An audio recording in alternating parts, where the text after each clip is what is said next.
Olá, saudações a todos que se unem a nós uma vez mais, aqui nesse espaço virtual do Centro Espírita Allan Kardec, da cidade de Campinas, em São Paulo.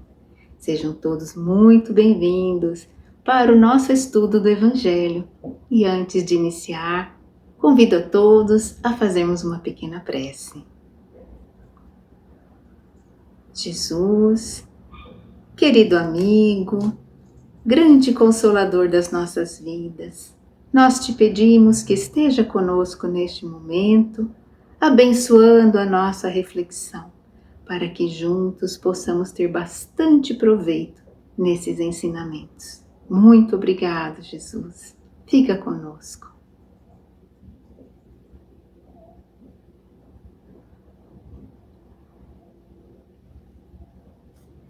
Hoje nós vamos refletir sobre o capítulo 6 do Evangelho segundo o Espiritismo, cujo título é O Cristo Consolador. E quando pensamos em o Cristo Consolador, pensamos em consolar. O que significa consolar? Consolar significa, de acordo com o dicionário, confortar, sustentar, revigorar, fortalecer, pode ser amenizar as dores, aliviar o sofrimento de alguém. É esse o sentido que nós todos sabemos, não é? Porque quem de nós não precisou em algum momento de um consolo, de alguém que estivesse conosco, que pudesse nos acolher e de alguma forma amenizar as nossas dores? Certamente todos já passamos por situações desse tipo, mas também todos nós provavelmente já pudemos fazer isso para alguém, algum amigo que estava em necessidade, precisando daquele ombro para se apoiar e que nós nos colocamos à disposição, nós ouvimos, nós aconselhamos, nós ajudamos a diminuir aquele sofrimento. Isso é muito comum aqui na Terra, porque ainda é da nossa condição passarmos por essas situações aflitivas. O próprio Jesus disse que nós teríamos aflições aqui na Terra, mas nos recomendou bom ânimo. No entanto, Ele é o grande Consolador, mas será que nós nos lembramos de buscá-lo nas horas das aflições? Porque algumas pessoas ainda pensam em Jesus como um derrotado. Elas pensam assim: como Ele se deixou matar daquela forma? Porque mesmo no tempo dele as pessoas diziam que se ele era o rei, como eles o denominavam, ele deveria ter tomado alguma medida, buscado seus exércitos que de alguma maneira pudessem salvá-lo e não deixá-lo morrer daquela forma, considerada por muitas pessoas como covarde. Eles não entenderam nada da lição. Mas não há problema, mas nós sabemos que Jesus é o Consolador. Como que nós sabemos? Porque ele próprio se denominou assim. Nós vamos encontrar no Evangelho de João, lá no capítulo 14, o momento em que Jesus está na última ceia com seus discípulos. Ele já sabia que estava próximo o momento de deixá-los. E ele foi dando instruções a eles. Tem muitas instruções que ele permite ali que os discípulos aprendam naquele momento. E uma delas, ele disse assim: se vocês me amam, guardem os meus mandamentos, e eu vou pedir ao meu Pai que mande para vocês um outro Consolador. Se Jesus falou um outro Consolador, significa que ele já se considerava como um Consolador. Então, ele se denomina Consolador. E aí ele continua, um outro Consolador que vai ficar com vocês para sempre. Ele não é, o mundo ainda não conhece, porque não vê e não pode conhecê-lo. Mas vocês vão conhecê-lo. E ele vai fazer vocês se lembrarem de tudo que eu tenho ensinado e vai ensinar todas as outras coisas. Olha que interessante. Se Jesus está dizendo que esse Consolador iria ficar conosco para sempre, está claro que não pode ser uma pessoa, porque uma pessoa não pode ficar conosco para sempre. Nem nós aqui na Terra estaremos aqui para sempre. E também quando Jesus fala que ele iria nos relembrar dos ensinamentos, mostra que ele sabia que nós iríamos nos esquecer. Ou talvez dar uma distorcidinha, uma adaptada aí, conforme as nossas conveniências. E quando ele diz que esse Consolador iria nos ensinar todas as coisas, nós também percebemos que ele não tinha ensinado tudo. E é verdade, Jesus não pôde mesmo ensinar tudo. Ele mesmo dizia que falava por parábolas, porque as pessoas tinham dificuldade de entender aquilo que ele falava, que era muito abstrato. Falar de coisas espirituais para aquelas pessoas numa condição ainda muito rude de entendimento. Então Jesus sabia que ele precisaria esperar um pouco mais. Bem, mas e aí o que aconteceu? O tempo passou e no final do século XIX nós vamos encontrar muitas manifestações espirituais acontecendo em vários lugares diferentes, vários países, através de inúmeros intermediários diferentes, de forma que o escritor Arthur Conan Doyle, que é o criador daquele personagem, Sherlock Holmes, que a gente já ouviu falar, ele escreve no seu livro, A História do Espiritismo, que aquilo foi uma invasão organizada, como se todos eles tivessem combinado de se manifestar para chamar a nossa atenção para a realidade espiritual. E essas pessoas, então, que recebiam essas informações, começaram a mandá-las para o professor Rivaio. O professor Rivaio é o nome verdadeiro de Allan Kardec. Ele estava envolvido com aquelas pesquisas e ele começou a receber aquele material e começou a olhar, organizar, estudar, meditar sobre ele. E ele percebeu que aquilo, na verdade, compunha um corpo de doutrina completinho. E mais, ele percebeu que esses ensinamentos que os espíritos traziam estavam totalmente de acordo com a moral que o Cristo deixou. E dessa maneira, ele foi organizando os livros daquilo que hoje nós conhecemos como a doutrina espírita.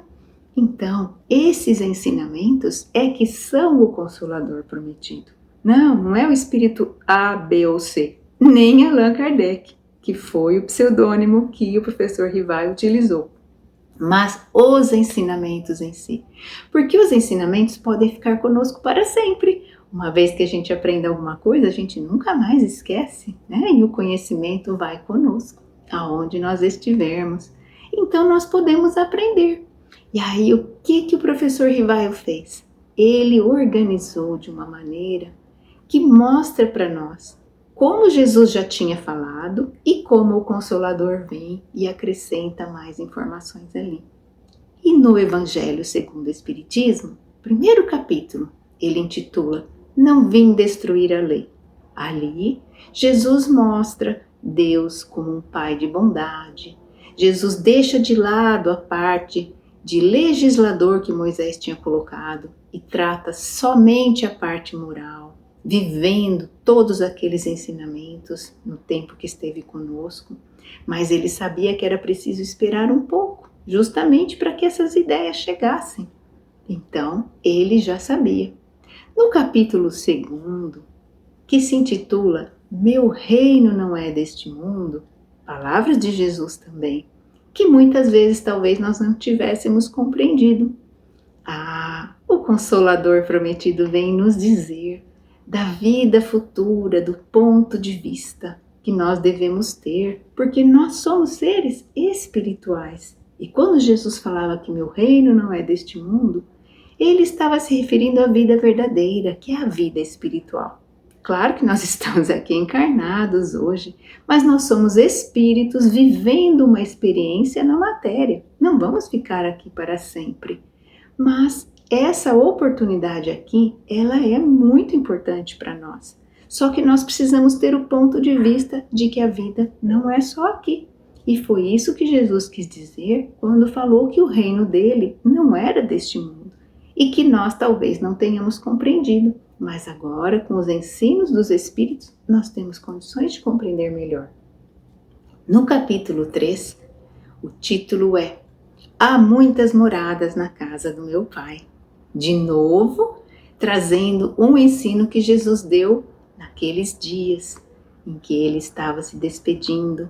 Ele fala assim: não tenham medo, não se turbe o vosso coração.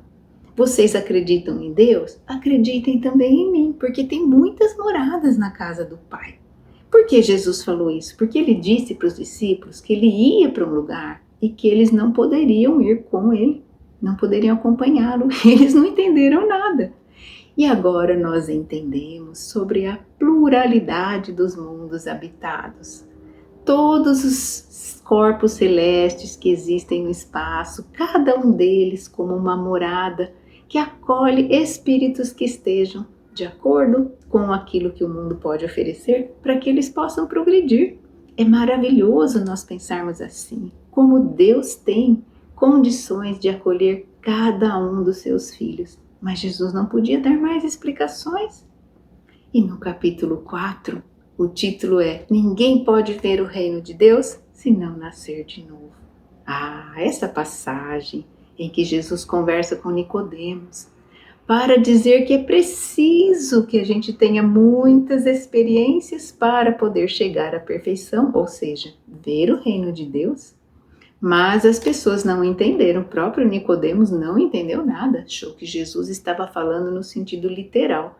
E ele fala, como que um homem vai entrar novamente no ventre da sua mãe? Mas é claro que não era a isso que Jesus estava se referindo. Estava se referindo à reencarnação. Mas tem gente que acha que esse nascer de novo é um batismo. Tudo bem, cada um tem liberdade de pensar como quiser. Mas o Consolador Prometido vem nos falar da reencarnação. Por quê? Porque uma existência só é muito pouco tempo. Basta a gente olhar para a nossa para ver quanto que nós pudemos, até agora, nos melhorar moralmente. Será que foi muito ou será que não foi tanto assim? Então podemos ter uma ideia do tempo que leva para que a gente possa progredir e melhorar espiritualmente. E nós temos infinitas possibilidades, porque Deus é um Pai de bondade. Ele vai sempre nos dar uma nova chance. Mas no capítulo 5, o professor Rivaio trouxe um ensino que Jesus deu no Sermão do Monte. Ele traz uma bem-aventurança. Bem-aventurados os aflitos. E ali Jesus falava, bem-aventurados os aflitos porque serão consolados. Mas quando nós estamos passando aflição, não é fácil a gente pensar nisso. A gente fala, como que eu vou ser consolado? Eu nem entendo bem por que eu estou sofrendo. Como que eu posso ter algum tipo de conforto? E é muito difícil lidarmos com essas dificuldades. Mas o Consolador vem nos esclarecer. Ele começa a nos falar sobre a justiça das aflições, sobre a bondade de Deus, sobre a misericórdia, sobre o respeito que Ele tem com o nosso livre-arbítrio e vem nos falar que muitas das nossas aflições têm causa nos dias de agora. São consequências de coisas que nós mesmos fizemos, mas Ele também fala que outras são resultado de ações em outras oportunidades. Mas, como a gente não se lembra, a gente tem condições de refazer. Olha que ensinamento que antes a gente não tinha. E aí nós percebemos que nós somos bem-aventurados? Sim, porque nós temos chance de refazer. Mas aí, o professor Rivaio traz no capítulo 6 o Cristo Consolador. Claro, porque nos primeiros capítulos ele colocou a base dos ensinamentos. A imortalidade da alma, Deus como um Pai de bondade, os muitos mundos para cada um de nós, a necessidade de nós renascermos para vermos esse reino de Deus. E aí ele vem apresentar um convite para nós. Ele fala no Evangelho de Mateus, está anotado lá no capítulo 11, ele fala assim, vinde a mim, todos vós que estáis cansados e aflitos, e eu vos aliviarei. E aprendei comigo, que sou manso e humilde de coração. Tomai o meu jugo sobre vós, porque o meu jugo é suave e o fardo é leve. Olha o convite que ele faz para nós. E cabe aqui também uma observação. O convite é para nós irmos até Jesus. Ele não vem até nós. Na verdade, ele nunca nos deixou. Espírito perfeito que ele já é, ele irradia o seu pensamento e o seu sentimento por toda parte. Então, de certa forma, ele sempre está conosco. Inclusive, Ele disse que onde 2 ou mais pessoas se reunissem em seu nome, ele estaria ali presente. Então, quando nós pensamos nele, pedimos ajuda, certamente ele estará ali, porque o nosso Espírito Protetor pensa conosco, estaremos sempre já nós dois ali para requisitar esse auxílio de Jesus. Olha que coisa maravilhosa! Então, ele nunca nos deixou, mas nós nos esquecemos. Nós às vezes deixamos de lado. Então ele fala: vinde a mim, todos vocês que estão cansados, venham, eu vou aliviar vocês. E tem uma outra coisa importante: ele não fala que vai resolver os nossos problemas, não. Ele fala que vai aliviar. E por que ele fala que o jugo dele é leve?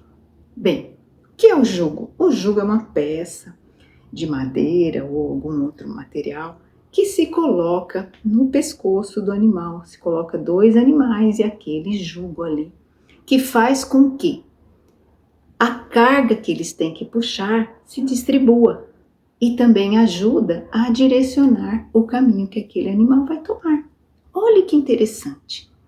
Jesus oferece um jugo leve, então é como se a gente, imaginando essa imagem que ele nos trouxe, é como se a gente estivesse a seu lado e ele divide conosco o peso das nossas provas. Ele não pode resolver, mas ele divide. E Deus, que é o nosso Pai, certamente nos conduz para o melhor caminho. Mas esse jugo, ele diz, é leve por quê? Porque ele está baseado na lei do amor, na caridade. Então seria muito fácil para a gente fazer, desde que a gente quisesse. Por quê? Porque a lei do amor implica em algumas outras virtudes. E nós observamos nessa passagem do Evangelho de Mateus, um pouquinho para trás, Jesus fala assim: eu vos rendo graças, ó Pai, porque esses mistérios foram ocultos dos sábios e dos prudentes, mas não dos pequeninos. Olhem que interessante. Jesus convida todos os aflitos. Mas nem todos os aflitos aceitam o seu convite, porque aqueles orgulhosos, eles não vão aceitar o convite de Jesus. São os sábios que Jesus citou na passagem anterior, porque eles não aceitam. É preciso de humildade para nós compreendermos o que Jesus está nos dizendo. E é lógico que não é possível lei de amor e de caridade sem humildade. Então Jesus fala, esse é o segredo. Mas a gente nem sempre está disposto, não é verdade? A abrir o nosso coração, deixar o egoísmo de lado, deixar o orgulho. Nós ainda nos prendemos um pouco nisso e é por isso que fica difícil tomar esse jugo de Jesus, carregar esse fardo que ele nos oferece. Nós podemos pensar, quando nós aqui na Terra temos alguma coisa que nós temos que fazer, que nós não estamos assim, com muita vontade, mas a gente vai lá e faz. Mesmo assim, a gente se dispõe a fazer, vai de boa vontade e parece que o negócio sai mais fácil. Mas fazer de má vontade, todo mundo que já fez alguma coisa de má vontade sabe como o negócio fica difícil. Dá tudo errado, não é? Porque a gente já está de má vontade. Então é muito importante essa boa vontade, essa disposição que nós precisamos trazer no coração para podermos aceitar esse convite de Jesus. E vai ser necessário nós termos essa abnegação, esse devotamento, olhar os ensinos que ele nos trouxe.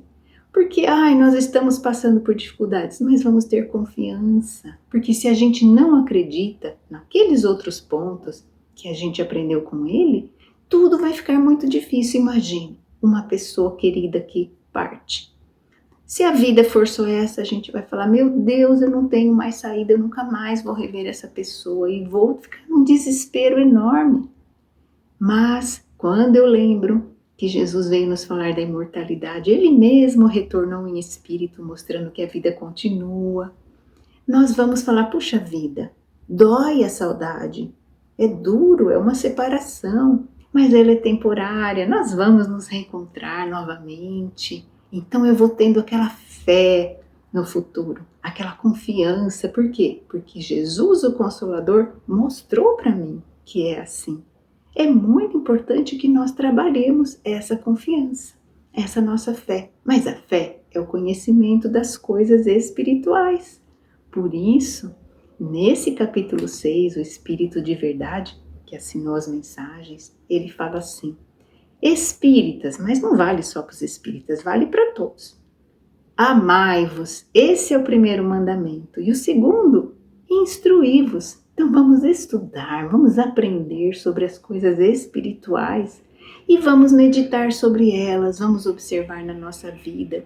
Porque à medida que nós vamos observando, a gente vai vendo como o ensino de Jesus está sempre correto. E isso vai dando para cada um de nós uma convicção, uma certeza. E aí não é assim, eu acredito porque alguém me falou. Não, eu acredito porque eu sei, porque faz sentido, porque eu pensei a respeito longamente e eu tenho certeza que é assim. E isso vai dar toda a base para que eu possa prosseguir. E dessa maneira, nós podemos aceitar esse convite que Jesus faz mais uma vez nesse estudo de hoje.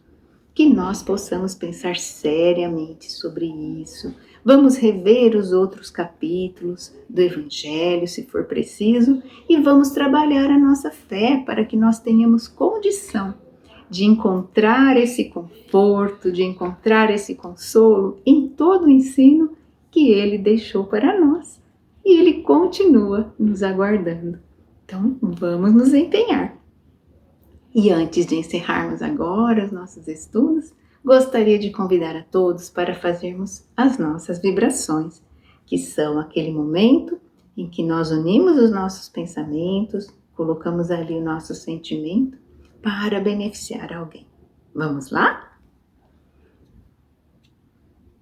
Vamos então pensar em todos os nossos irmãos de caminhada na humanidade que estão passando por provas difíceis, necessitando desse alívio, desse conforto, e vamos enviar os nossos sentimentos de força e de coragem, onde quer que eles estejam, que eles possam se sentir fortalecidos para seguir em frente.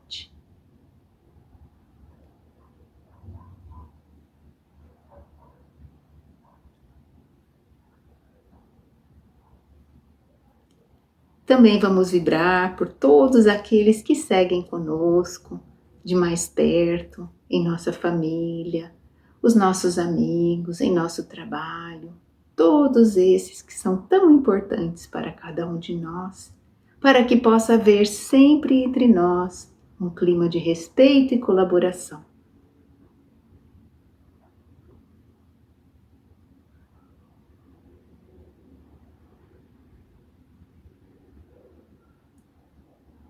E por fim vamos vibrar uns pelos outros, mesmo sem saber quem somos ou onde estamos nesse momento acompanhando esse estudo, que possamos sentir esses pensamentos, esses sentimentos de muito amor, de solidariedade, para que cada um de nós se sinta fortalecido no ideal do bem.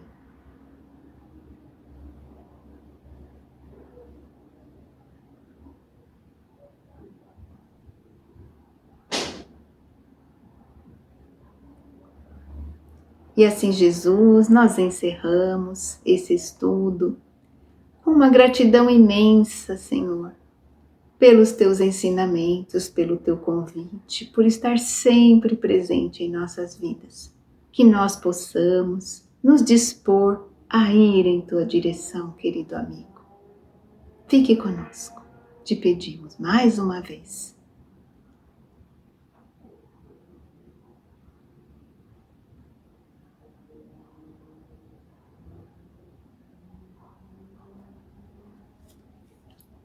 E assim nós encerramos mais um encontro de estudos, de reflexões, agradecendo a cada um pela atenção dispensada, que possamos permanecer todos na paz de Jesus. Até uma próxima oportunidade.